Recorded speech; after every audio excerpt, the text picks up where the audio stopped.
What are you doing over there? Hey, you! Set that light! Over there! Don't forget to turn on the microphones! Stagehands, I swear. Oh. Well, hey there. Didn't see you over there, watching all of... Well, never mind. Welcome to the show, and oh boy, do we have a show for you. Hey, put that down! I swear, I've got everything under control. Fugzy! Well, I did anyways. Fugzy, this is a disaster. I need my shirts and skirts steamed, not pressed. And someone move my lighter collection. I can't work like this. What are you doing? Oh, watching the birds in the trees, listening to the sounds of the world falling around me. Oh, no, you're not. You're pitching your show again, aren't you? I told you it will never work. We should be pitching Poppy's Pals, not Fugzy and Friends. Pitching? Oh, Poppy, I'm not pitching. I got the show. We're on right now. What? And we don't have the time to talk about it because we have to hand it over to Fink with the latest. What? I'm on? I'm coming! Welcome to Fast Facts from Fink. I'm Fink, and here are the facts. A former Department of Defense manager confirms that UFOs are in fact real. I myself, however, am still waiting to be told by the aliens themselves. Aliens, if you're watching, please email me. I want off this rock. A Florida boy who was hiding in a trash can was dumped into the back of a garbage truck, only to be saved by the eagle-eyed sanitation worker operating the vehicle. The boy said, and I quote, "I was going to be a mashed potato." Personally, I'd love to go for a quick squeeze in the back of a garbage truck. Talk about a weight loss program. In other news, pigs may not be able to fly, but they could certainly show you who's boss in Pac-Man. That's right, in a recent study, it was discovered that pigs are smart enough to operate a joystick with their snouts to maneuver figures on a screen to get rewards. How about that? And lastly, the New Zealand authorities recently captured and convicted a cactus. Oh, that's not right. Oh, a cactus smuggler. The cactus carrier was caught with over 900 cacti and succulent plants strapped to her body. Well, if you were missing one of your cherished desert plants, now you know who exactly to pin it on. Ha! And that has been Fast Facts from Fink.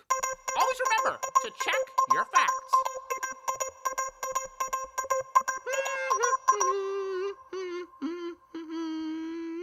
Oh, hey, Poppy. Oh, my... What? What do you want, Wallow? Well, I was just wondering what you were doing. Oh, waiting around until I get some respect. Oh, well, I respect you, Poppy. Wow, great. I'm respected by a sock. Maybe you could get more respect by, introducing the next segment.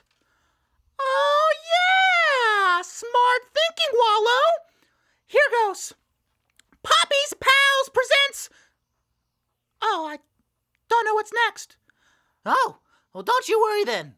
We here at Fugzy and Friends are proud to present Fugzy Meets the Real World, where he'll be interviewing a Rowan University and South Jersey drag artist, Rosie Hart. Yay!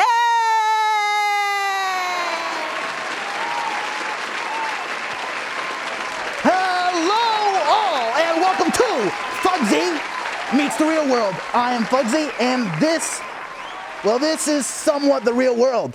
But we do have a very real person. That's right, we have a local Rowan and South Jersey drag artist, Rosie Hart. Hey there, how you doing, Rosie? Hi, everybody. How you doing?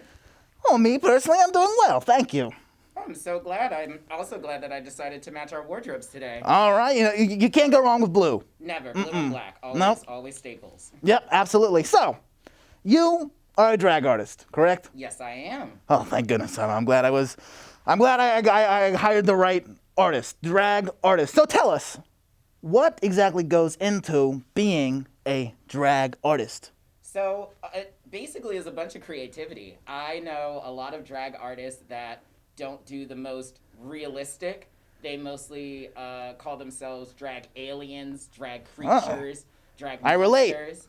Yeah, they're so. I mean, I wouldn't say you're beautiful, maybe. But so when it comes to doing drag, it's all about the creativity and the never giving up attitude. Drag is always going to be a fight because someone's always going to say, well, you're not doing my style of drag. So it's not real drag, but you have to be able to own yourself enough to say that, like, no, this is what I want to do with my drag, and so I'm going to do that with my drag.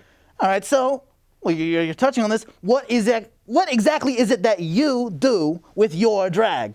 Well, my drag is a lot of activism. I bring awareness in my performances to a lot of things like LGBTQIA plus instances of discrimination that happen. I also bring awareness to Black and POC communities. That's a lot of my way of doing it. But I do it through looking back in history and trying to showcase what maybe somebody who was a person of color looked like as a 1920s flapper or a 1950s like housewife.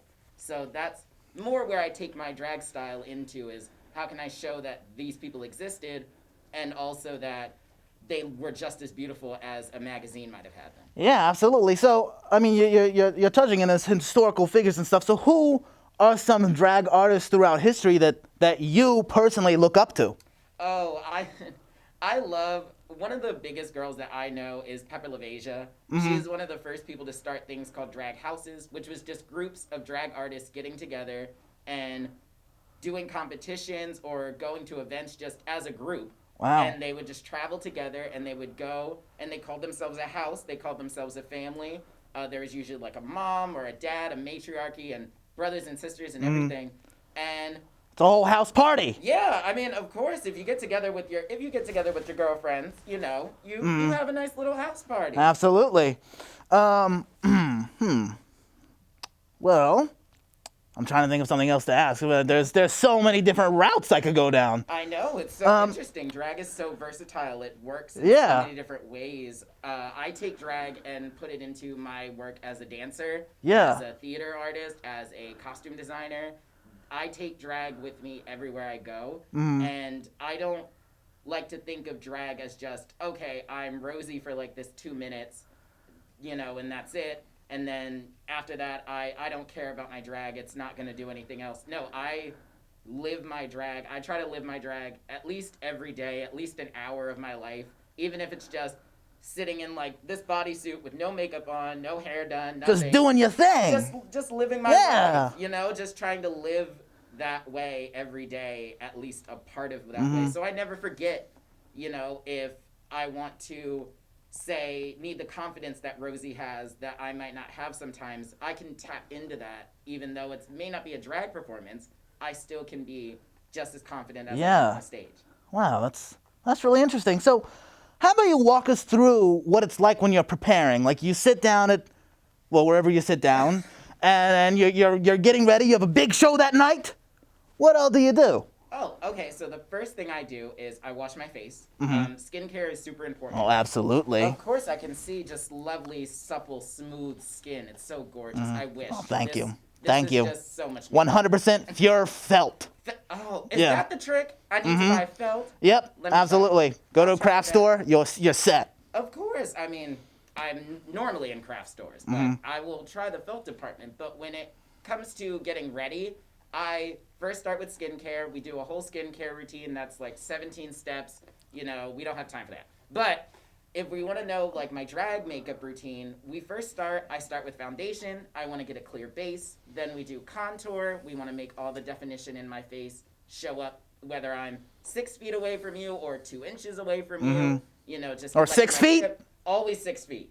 Always keep 6 feet from people. Even in performances now, we have to keep our distance 6 feet. You're still doing performances? I am. We locally opened up. One of our bars did open up and is letting the performers come back. Wow. A lot of us were without money. This was my only form of income. And so for an entire year, I had no job, essentially.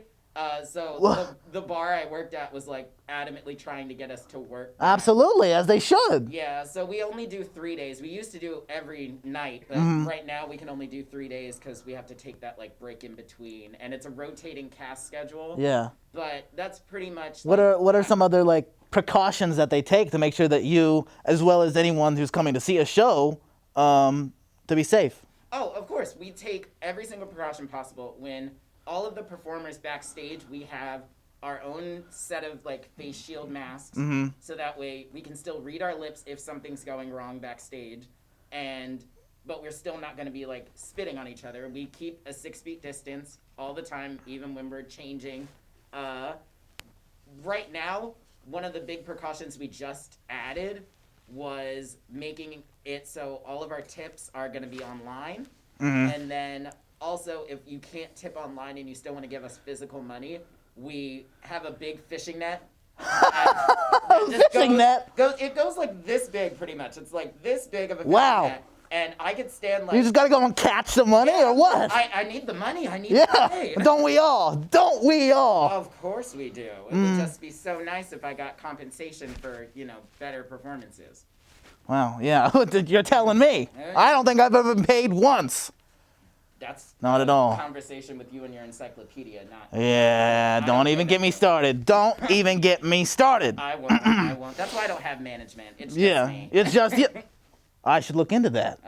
Yeah, I really should. Castings. Yeah. Watch out down there. I might go solo. Uh-oh.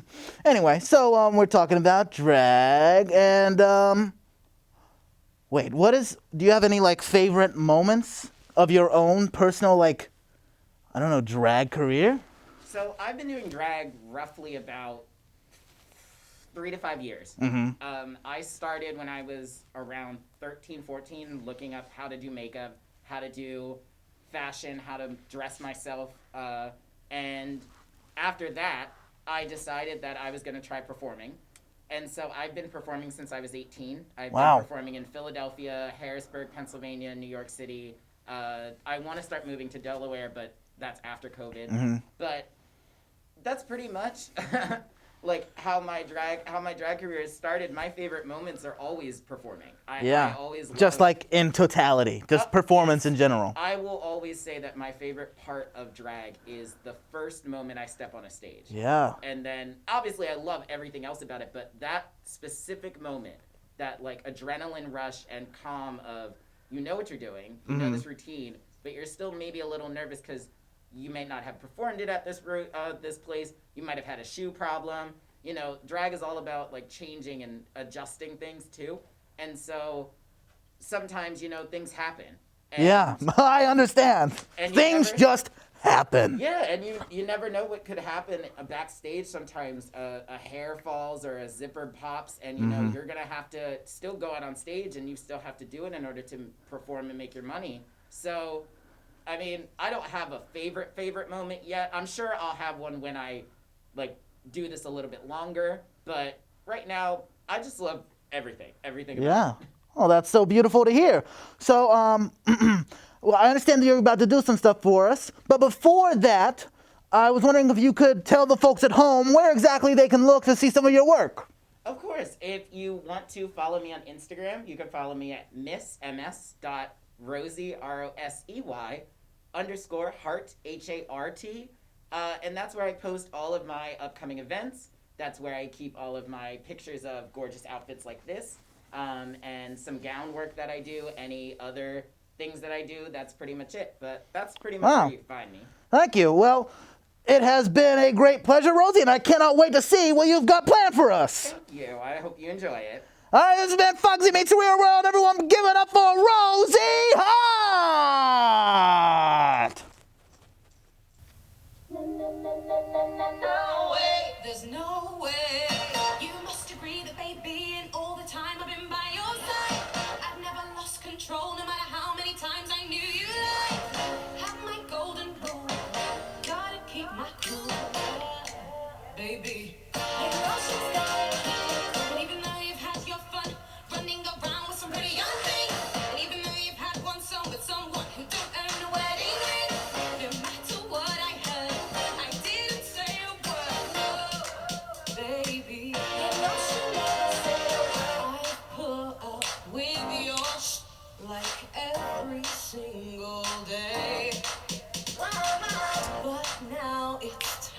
to shh and listen when I say. You must think that I'm crazy. You wanna replace me, baby? There's no way.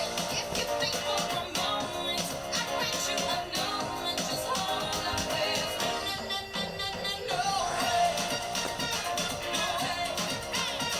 No way. There's no way. No way.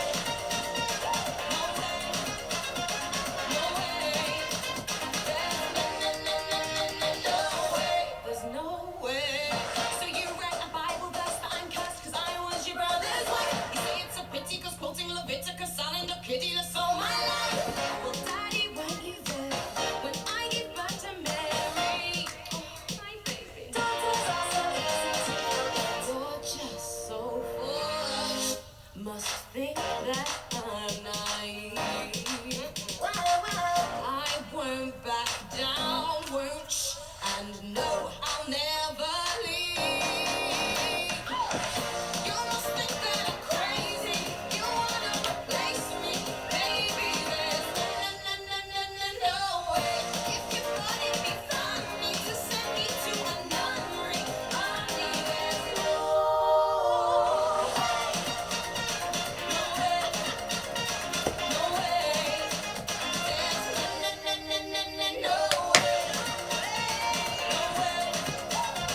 No way. No way. There's no way. Hey!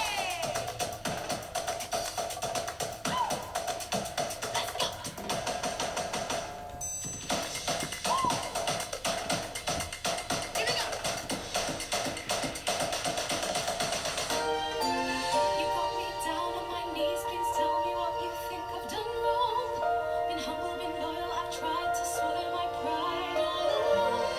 If you can just explain a single thing I've done to cause you pain, I'll go.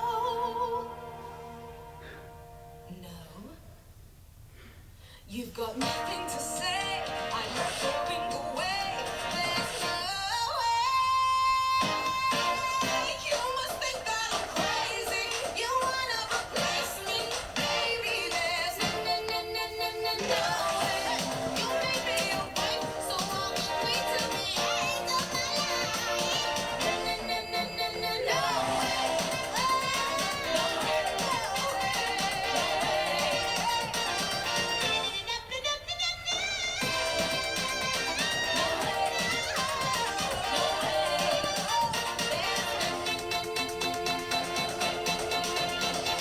way. There's no way.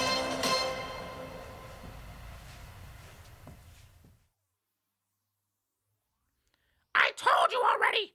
I got it! Don't worry about it! Oh, you're the best, Dixie! Oh, get out of here! He's coming! Go on!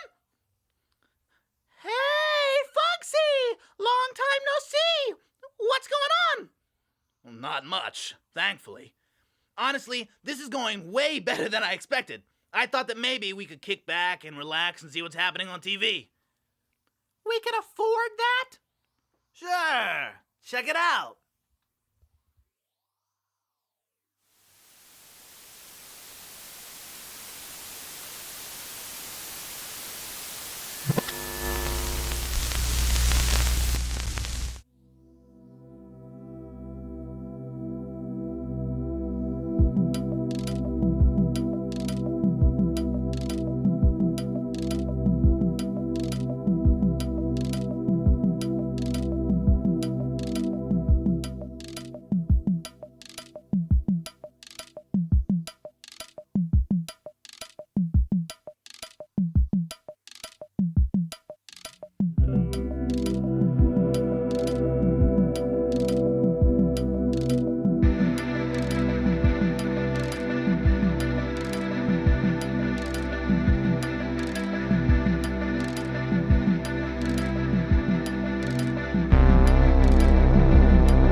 Wow, that was weird. You know what else is weird? That pigs can play video games? No! Well, yes, but no! That the people at home have to watch Fugzy and Friends when they should be watching Poppy's Pals! You gotta give it more thought! Give it more thought? Poppy, my show is on TV right now, like as we speak! Well, I am sorry that it has to come to this. You leave me no choice. Dixie! What? What's happening? You did this to yourself, Fugzy. Oh no. Oh yes! Now stay still! No! Rawr! Now that is a joke that takes some time to